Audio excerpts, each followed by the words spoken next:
செய்திகள். இளம்பெண் வயிற்றில் இருந்த 1.5 கிலோ தலைமுடி புதுச்சேரி ஜெம் மருத்துவமனை மருத்துவர்கள் அகற்றினர்.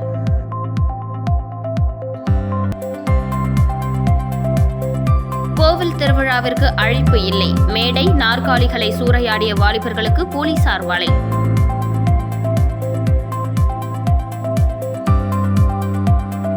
புதுச்சேரியில் 200 யூனிட் வரை மின்சாரத்திற்கு மானியம், அமைச்சர் நமச்சிவாயம் அறிவிப்பு. இனி விரிவான செய்திகள். புதுச்சேரியில் கோவில் திருவிழாவிற்கு அழைக்கவில்லை என அலங்கரிக்கப்பட்டிருந்த மேடை நாற்காலிகளை அடித்து உடைத்து இருசக்கர வாகனத்தை தீயிட்டு கொளுத்திய வாலிபர்களை போலீசார் தேடி வருகின்றனர். புதுச்சேரி ராஜா நகரில் ராஜகாளியம்மன் கோவில் உள்ளது.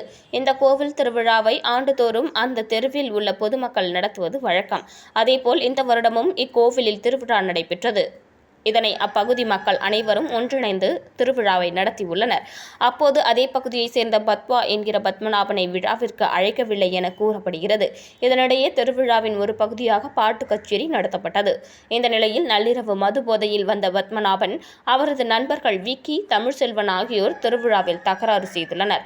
தங்களை அழைக்காமல் எப்படி திருவிழாவை நடத்தலாம் என கூறி அங்கிருந்த நாற்காலிகளையும் விழா மேடையையும் சேதப்படுத்தியுள்ளனர். இதனால் அங்கிருந்த மக்கள் தங்களது வீடுகளுக்கு செல்ல தொடங்கினர். திடீரென பத்மநாபன் தரப்பினர் கோவில் அருகே நிறுத்தி வைக்கப்பட்டிருந்த சுயேட்சை சட்டமன்ற உறுப்பினர் நேருவின் ஆதரவாளரான ஜோசப் என்பவரது இருசக்கர வாகனத்தை தீயிட்டு கொளுத்தியுள்ளனர். இதனால் அப்பகுதியில் பரபரப்பும் பதட்டமும் ஏற்பட்டது. உடனே அங்கிருந்தவர்கள் தண்ணீர் ஊற்றி தீயை அணைத்தனர். இதுகுறித்து உருளையன்பேட்டை போலீசாருக்கு தகவல் தெரிவிக்கப்பட்டது. போலீசார் வருவதை அறிந்த 3 பேரும் அங்கிருந்து தப்பி சென்றனர். இதனையடுத்து போலீசார் மேலும் அசம்பாவிதம் நடைபெறாமல் இருக்க அங்கு பாதுகாப்பு பணியில் ஈடுபட்டுள்ளனர். இதுகுறித்து வழக்கு பதிவு செய்யப்பட்டு பத்மநாபன் உட்பட 3 பேரை போலீசார் தேடி வருகின்றனர்.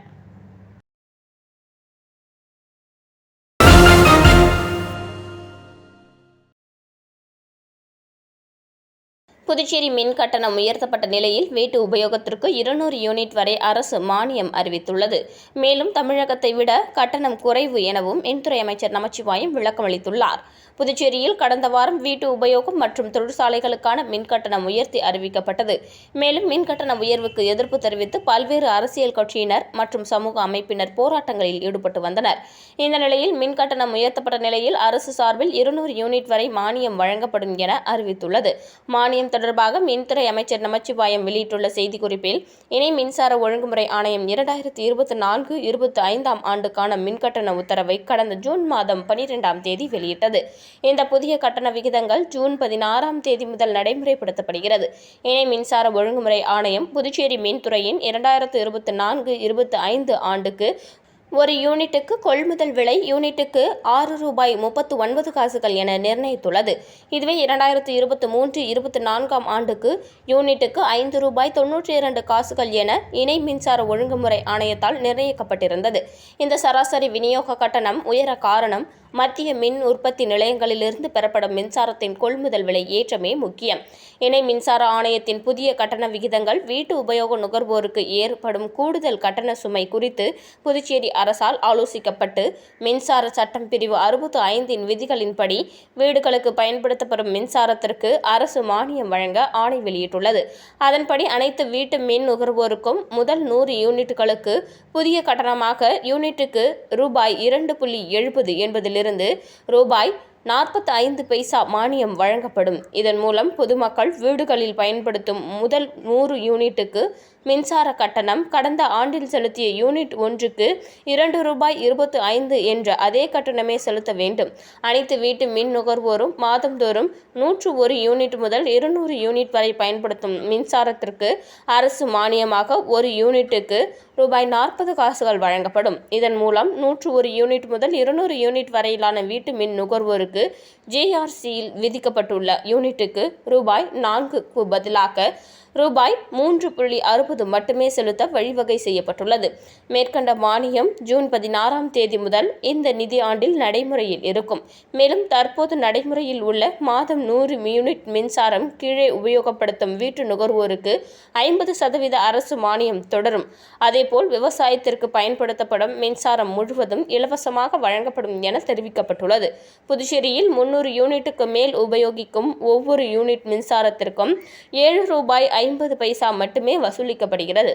ஆனால் தமிழ்நாட்டில் 300 யூனிட்டுக்கு மேல் உபயோகிக்கப்படும் மின்சாரத்திற்கு 9 ரூபாய் 65 காசுகள் வசூலிக்கப்படுகிறது.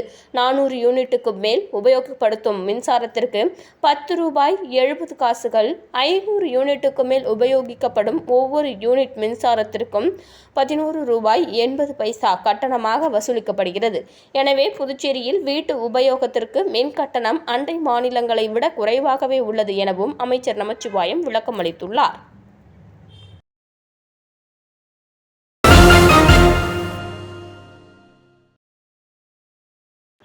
புதுச்சேரியில் 17 வயது இளம்பெண்ணின் வயிற்றிலிருந்து 1.5 கிலோ தலைமுடியை ஜெம் மருத்துவமனை மருத்துவர்கள் அறுவை சிகிச்சை மூலமாக அகற்றினர்.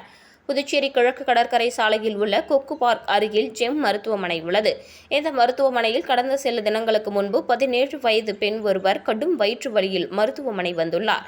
அப்போது அவருக்கு ஸ்கேன் செய்து பார்த்ததில் வயிற்றுக்குள் ஒரு பெரிய பொருள் இருப்பதை கண்ட மருத்துவர்கள் அது தொடர்பாக ஆய்வு செய்ததில் அது முடிப்பந்து என்று அடையாளம் காணப்பட்டது. பின்னர் அந்த பெண்ணின் பெற்றோர்களிடம் விசாரித்த போது தன் தலைமுடியை வெளியே இழுத்து விழுங்கும் மனப்பாங்கு அந்த பெண்ணுக்கு இருப்பது தெரிய வந்தது. இதனையடுத்து ஜெம் மருத்துவமனையின் குடல் மற்றும் இரைப்பை அறுவை சிகிச்சை நிபுணர் மருத்துவர் சசிகுமார் தலைமையிலான மருத்துவ குழுவினர் உடனடியாக அப்பெண்ணுக்கு அறுவை சிகிச்சை மேற்கொண்டனர். சுமார் 90 நிமிடங்களுக்கு மேலாக நடைபெற்ற அறுவை சிகிச்சையில் சுற்றி உள்ள திசுக்களுக்கு சேதத்தை குறைக்கும் அதே வேளையில் விரிவான மற்றும் எச்சரிக்கையாக 1.5 கிலோ முடிப்பந்து எடுக்கப்பட்டது. இந்த அறுவை சிகிச்சைக்கு பின்னர் அப்பெண்ணின் உடல்நிலை நல்ல முன்னேற்றம் காணப்பட்டதை அடுத்து 3வது நாளில் இருந்து வழக்கமான உணவை உட்கொள்ள தொடங்கியதை தொடர்ந்து 3வது நாளிலேயே டிஸ்சார்ஜ் செய்யப்பட்டார்.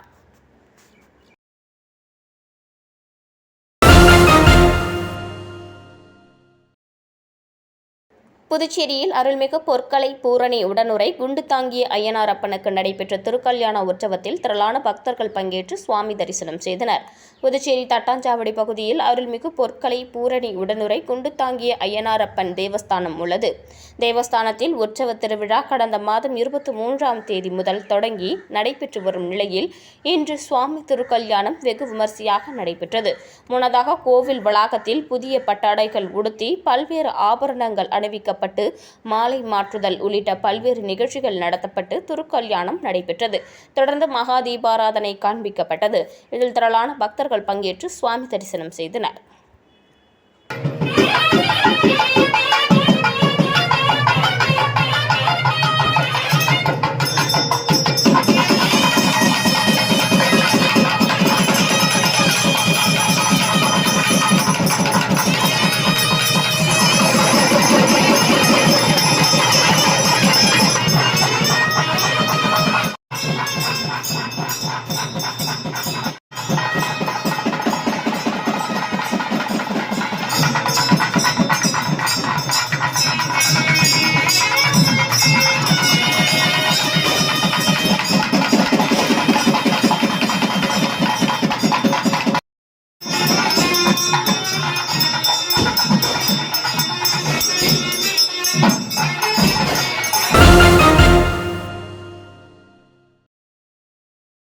திருவண்டார்கோவில் அரசு பெண்கள் மேல்நிலைப்பள்ளி மாணவி நீட் தேர்வில் தேர்ச்சி பெற்று புதுவை அரசின் இந்திரா காந்தி மருத்துவக் கல்லூரியில் மருத்துவ படிப்பிற்கு தேர்வு பெற்றுள்ளார். திருவண்டார்கோவிலில் அரசு பெண்கள் மேல்நிலைப் பள்ளியில் 1ஆம் வகுப்பு முதல் 12ஆம் வகுப்பு வரை அரசு பள்ளியில் படித்து தற்போது அரசு அறிவித்த 7.5% இடஒதுக்கீட்டில் புதுச்சேரி இந்திரா காந்தி அரசு மருத்துவக் கல்லூரியில் 1ஆம் ஆண்டு மருத்துவ படிப்பில் சேர்ந்த பள்ளி மாணவி சிவசக்திக்கு பள்ளி சார்பில் பாராட்டு விழா நடத்தப்பட்டது. இதில் பள்ளியின் துணை முதல்வர் சேவியர் அந்தோணி மாணவிக்கு சால்வை அணிவித்து பள்ளியின் சார்பில் ஊக்கத்தொகை வழங்கி பாராட்டினார். இந்த நிகழ்ச்சியில் பள்ளியின் அனைத்து ஆசிரியர்களும் மாணவியை பாராட்டி சிறப்பித்தனர். மேலும் அப்பள்ளி மாணவர்கள் அனைவரும் மாணவிக்கு கைத்தட்டி தங்களது வாழ்த்துக்களையும் பாராட்டுகளையும் தெரிவித்தனர். இதுகுறித்து மாணவி கூறுகையில், சென்ற ஆண்டு திருவண்டார்கோவில் அரசு பெண்கள் மேல்நிலைப் பள்ளியில் 10ஆம் வகுப்பு 12ஆம் வகுப்பு படித்து முடித்தேன். பள்ளி கல்வித்துறையின் மூலம் தங்களது பள்ளியில் நீட் தேர்விற்கான சிறப்பு பயிற்சியானது அளிக்கப்பட்டதன் மூலம் அரசு இடஒதுக்கீட்டின்படி இந்திரா காந்தி அரசு மருத்துவக் கல்லூரியில் தனக்கு இடம் கிடைத்துள்ளது. அதற்கு முழுமுதற் காரணம் புதுச்சேரி அரசின் முதல்வர் ரங்கசாமி ஐயாவுக்கு நன்றியை தெரிவித்து தெரிவித்துக் கொள்வதாகவும் தெரிவித்தார். கல்வித்துறைக்கும் தனது மனமார்ந்த நன்றியை தெரிவிக்கிறேன் என்றும், தன்னுடைய வெற்றிக்கு முழுமுதற் காரணமாக இருந்த இப்பள்ளியின் துணை முதல்வர் மற்றும் தலைமை ஆசிரியர் என எனக்கு பல்வேறு வகையில் ஊக்கமும் ஆக்கமும் அளித்த பள்ளியின் ஆசிரியர்கள் அனைவருக்கும் இந்த நிலைமை அடைவதற்கு உறுதுணையாக இருந்த என் பெற்றோருக்கும் மற்றும் நண்பர்களுக்கும் நன்றியை தெரிவித்துக் கொள்கிறேன் என்று தெரிவித்தார்.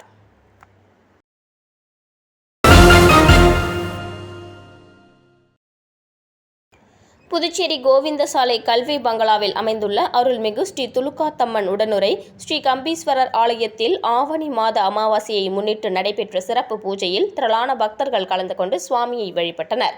புதுச்சேரி கல்வி பங்களா கோவிந்தசாலை ஜெயராம் ஹோட்டல் எதிரே அமைந்துள்ள அருள்மிகு ஸ்ரீ துலுக்காத்தம்மன் உடனுரை ஸ்ரீ கம்பீஸ்வரர் ஆலயத்தில் ஒவ்வொரு ஆண்டும் ஆவணி மாத அமாவாசையை முன்னிட்டு சிறப்பு பூஜைகள் நடைபெறுவது வழக்கம்.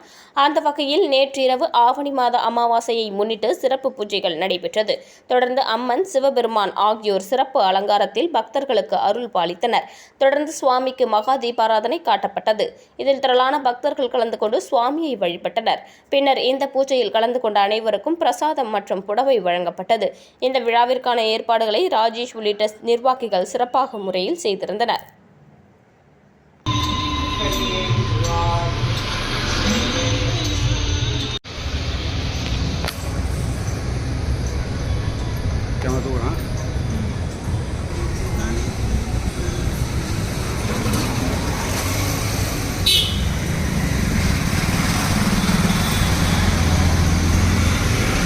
லைட்டா இந்த பக்கம் திரும்பணும். ஓகே போடா. உறுப்பு தானத்துறையில் ஏற்பட்டுள்ள நவீன வசதிகளை நாடெங்கிலும் உள்ள ஏழைகளை சென்றடையும் வகையில் விழிப்புணர்வை ஏற்படுத்த வேண்டும் என புதுச்சேரி துணைநிலை ஆளுநர் கைலாஷ் நாதன் வலியுறுத்தியுள்ளார். புதுச்சேரி தவளக்குப்பம் பகுதியில் உள்ள அரவிந்தர் கண் மருத்துவமனையின் அரவிந்தர் கண் வங்கி மையத்தின் சார்பில் 39வது தேசிய கண்தான இருவார விழா மருத்துவமனை கலையரங்கில் நடைபெற்றது. இதில் சிறப்பு விருந்தினராக புதுச்சேரி துணைநிலை ஆளுநர் கலந்து கொண்டு கண்தானத்தை ஊக்குவிப்பதில் சிறப்பாக செயல்படுவோர் மற்றும் கண்தானம் செய்த தன்னார்வலர்களுக்கு விருதுகள் வழங்கி கௌரவித்தார். இந்த நிகழ்ச்சியில் பேசிய துணைநிலை ஆளுநர் கைலாஷ் நாதன், பாரத பிரதமரின் ஜன் ஆரோக்கியா திட்டம் ஏழை எளிய மக்களுக்கு சுகாதார உத்தரவாதத்தை அளிப்பதாகவும், அதே வேளையில் உறுப்பு தானத் துறையில் ஏற்பட்டுள்ள நவீன வசதிகள் நாடெங்கிலும் உள்ள ஏழைகளை சென்றடையும் வகையில் விழிப்புணர்வை ஏற்படுத்த வேண்டும் என வலியுறுத்தினார்.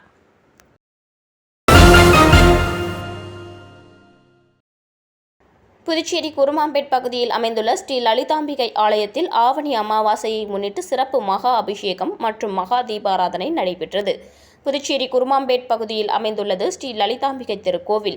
இந்த திருக்கோவிலில் ஆவணி மாத அமாவாசையை முன்னிட்டு சுவாமிக்கு பால், தயிர், சந்தனம், திருநீர், திருமஞ்சனம், குங்குமம், கலச நீர் என பல்வேறு வாசனை திரவியங்கள் கொண்டு மகா அபிஷேகம் செய்யப்பட்டு அம்மன் மலர்களால் அலங்கரிக்கப்பட்டு மகா தீபாராதனை காட்டப்பட்டது. இதில் பக்தர்கள் பலரும் கலந்து கொண்டு லலிதாம்பிகை அம்மனை வழிபட்டு சென்றனர். இதற்கான ஏற்பாடுகளை கோவில் குருக்கள் மற்றும் பக்தர்கள் செய்திருந்தனர்.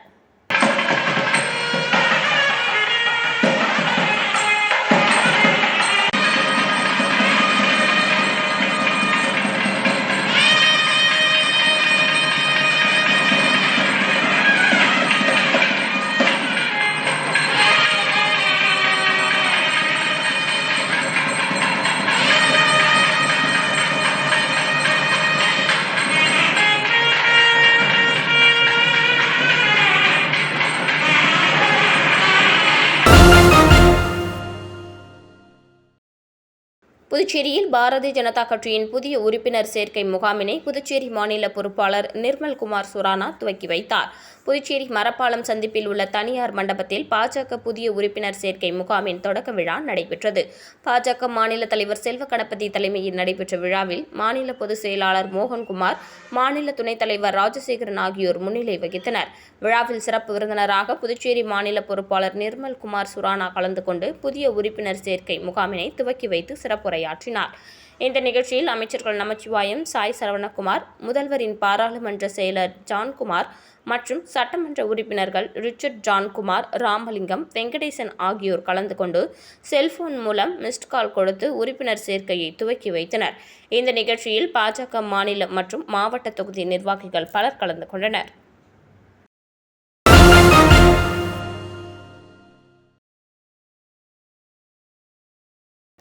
மரக்காணம் அருகே ஞானக்கல்மேடு அருள்மிகு ஸ்ரீ சுயம்பு பூதகாளி அம்பாள் திருக்கோவிலில் ஆவணி மாத அமாவாசையை முன்னிட்டு தீச்சட்டி எடுத்தல் விழா நடைபெற்றது.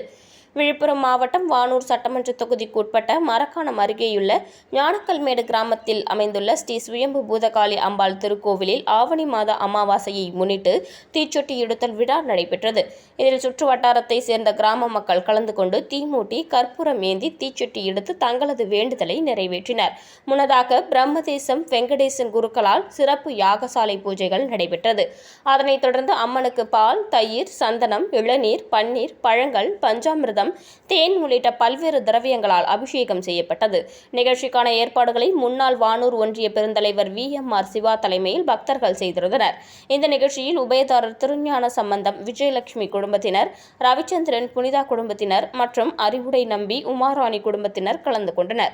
மேலும் இந்த நிகழ்ச்சியில் முன்னாள் ஊராட்சி மன்ற தலைவர் துருவை முத்துவேல், முன்னாள் ஒன்றிய செயலாளர் கேடி தனசேகரன், முன்னாள் கிராம நிர்வாக அலுவலர் மணிமாறன், கீழ்கூத்தப்பாக்கம் ஐயப்பன், இந்திரலூர் ரகு, அச்சிரப்பாக்கம் சிவக்குமார், பருக்கல் ஏகநாதன் உள்ளிட்ட பலர் கலந்து கொண்டனர்.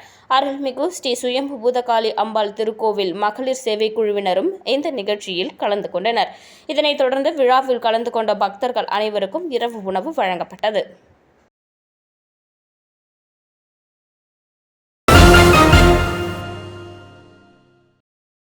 மீண்டும் முக்கிய செய்திகள். இளம்பெண் வயிற்றில் இருந்த 1.5 கிலோ தலைமுடி புதுச்சேரி ஜெம் மருத்துவமனை மருத்துவர்கள் அகற்றினர்.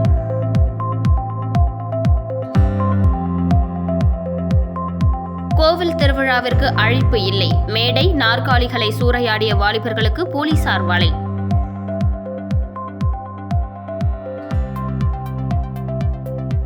புதுச்சேரியில் 200 யூனிட் வரை மின்சாரத்திற்கு மானியம், அமைச்சர் நமச்சிவாயம் அறிவிப்பு. இத்துடன் செய்திகள் நிறைவடைந்தன. வணக்கம்.